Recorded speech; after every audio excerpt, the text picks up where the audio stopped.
Hey guys, Comic Boom here to review Thor issue 4 with trying to make sense of all that's happening here, because Thor Odinson, he finds himself in hell. He's at the front lines in the battle against Malekith. Malekith, of course, is is in the midst of a war against the 10 realms. He wants to conquer all 10 realms, which is another way of saying, I guess, in our language, that he wants to conquer the entire known universe, because the Earth is, of course, part of the 10 realms. At least I think it is.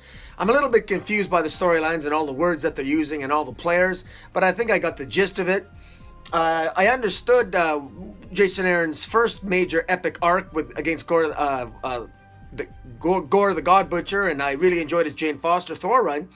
This one here is a little bit more difficult, I find, to get into. I'm not familiar as much with Thor mythology as I would like, but this is interesting. Now, what happens what's basically happened here is that for reasons, for stuff that's happened in the past, Balder the Brave is actually ruler of Hell, and Hell is under attack by the forces of Malekith, and Thor has been transported to Hell through Loki. Loki's used his magic and transported himself and Thor to Hell, and they want to defend Hell against being attacked by Queen Cinder, who's allied with Malekith.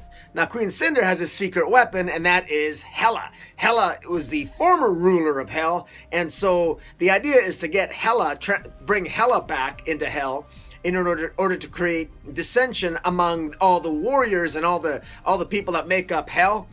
If their former queen returns, that might cause a little bit of a civil war, so that people will have to pick sides, and it will basically cause like a civil war in Hell, so that the citizens of Hell will have to decide: are they going to follow Hela, or are they going to follow Balder the Brave? And essentially, the only way to solve that is to have Balder the Brave, and Hela get married. And so that's the plan. Is they want to marry them. So that was Loki's idea. And Loki for once Loki did something that was going to help them out. So the idea is that you want to cement all the forces of Hell, so that you got Thor and Loki and all the forces of Hell against the forces of Malekith, in order to hold off their attacks, to at least you can protect the realm of Hell. Now, so while now Hela agrees reluctantly that she will marry Balder the Brave, and so they'll both rule Hell together. Now, that's better than the alternative, because both Hela and Balder the Brave, they would prefer to be the lone sort of rulers of Hell. But you got to do what you got to do. And there's Carnella, who's the lover of Balder the Brave. She's not too happy about it, but she knows that they've got to do that in order to protect Hell, in order to protect the realms. And even Hela knows that. Now, what's interesting is that at the end of Unworthy Thor, Hela has sort of promised herself for her, and Thanos, of all things, of all people, got together at the end of Unworthy Thor. And Thanos, for whatever, that storyline has been quickly dispensed with by Jason Aaron. Thanos basically shows up, and he says Hela kind of wanted Thanos to show up, she was hoping that Thanos would probably kill Balder the Brave and kill them all, and her and Thanos could rule together, and Thanos would let her rule, she would rule Hell while Thanos did his own thing, and they'd be married, but they wouldn't necessarily need to, they wouldn't need to spend much time together, etc., right? Well, that didn't happen. Thanos shows up, and basically he says, I changed my mind, I'm going to go back, I'm going to court my old mistress Death again. And then he just disappears. Thanos just takes off. So not much happens with the Thanos storyline. It's clear that Donny Cates' success in writing Thanos Wins, and with the ongoing popularity of Infinity Wars, that Jason Aaron quickly wanted to get Thanos out of these pages of Thor. And so he was just an afterthought. And unfortunately, that was clearly a storyline that they didn't really go much far. They didn't really go very far with flowing out of the pages of Unworthy Thor. But in any event, Hela now ends up, the plan was Hela was going to marry Balder the Brave. Well, while that wedding's taking place, Queen Cinder attacks Hell, and meanwhile, they're losing. The forces of Hell are losing. Hela and Balder the Brave aren't married yet. Their forces are in disarray, and basically, Thor wants to recruit some more people into the army, and he thinks he wants to recruit the Valkyrie, and but they're in Valhalla, which is heaven. And so we got heaven and hell, but of course you can't access heaven unless you actually die. And so Loki does a magic spell, kills Thor, sends Thor to Valhalla. But it's clear he meets a Valkyrie there. Is it Asgardia or something? And I'm not unsure of all these characters, but in any event, he ends up at the gates of Valhalla. It's clear that he's not quite dead, that he's sort of in the in-between. He's used Loki's magic, has got him into Valhalla, despite him not really being dead, but he's kind of dead. And there's kind of a cool concept here. Thor keeps getting these different hammers because in the first couple issues, it was clear that the dwarves of whatever Heim keep making him these hammers, and these hammers keep getting destroyed because none of them are individually as strong as Mjolnir was. So these hammers, Thor keeps destroying these hammers, and the dwarves keep making them, and Thor's destroying them faster than the dwarves can make them.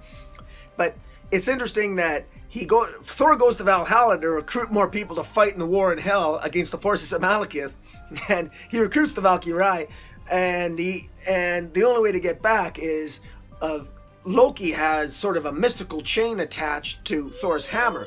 So, and the hammer knows where Thor is, and how the hammers always return to Thor, and the hammer basically finds Thor somehow through this mystical chain, and basically finds Thor in Valhalla, and basically brings him back to the battle on Hell, along with more of the Valkyrie forces, and they defeat Queen Cinder, and that's how that ends. So they successfully defend Hell, and meanwhile they want to push the battle forward. Thor wants to push the battle forward, and that's what's going to happen in the issues as this series continues. Guys, overall, I think that the story is interesting. There's a lot here. There's a lot of substance to these stories I'm finding, and it is entertaining. But one of the things I think that suffers a little bit, and I hate to say it, I know art is subjective, but the art here is a little bit. The art here could be conveying the story a little bit better. There's very little backgrounds. I was disappointed that in the Battle of Hell, there's so much focus. There's so much focus on the individual characters that there's not a lot of focus on the background. So, even when they're in Valhalla, there's a lot of focus on the characters and the backgrounds. It's a painted kind of art. It looks like, there is a beauty to the art. I'm just not clear that it's appropriate for the story being told. I kind of miss the old artist when Jane Foster Thor. I forget the name. But it's the art gives this comic book a very, very different type of feel than when it was Jane Foster Thor. And I gotta admit, it sort of takes me out of the story a bit. I actually have to work a little bit into this story. It was a bit more difficult for me to fully grasp and to read. But I do like sort of the concepts. I like there was a scene here where Thor puts on Hela's mask or Hela's helmet and wields two cool looking hammers. So there's some epic scenes there where Thor kicks butt. And sort of like here, I got two hammers on the action figure here. So there's some pretty cool moments.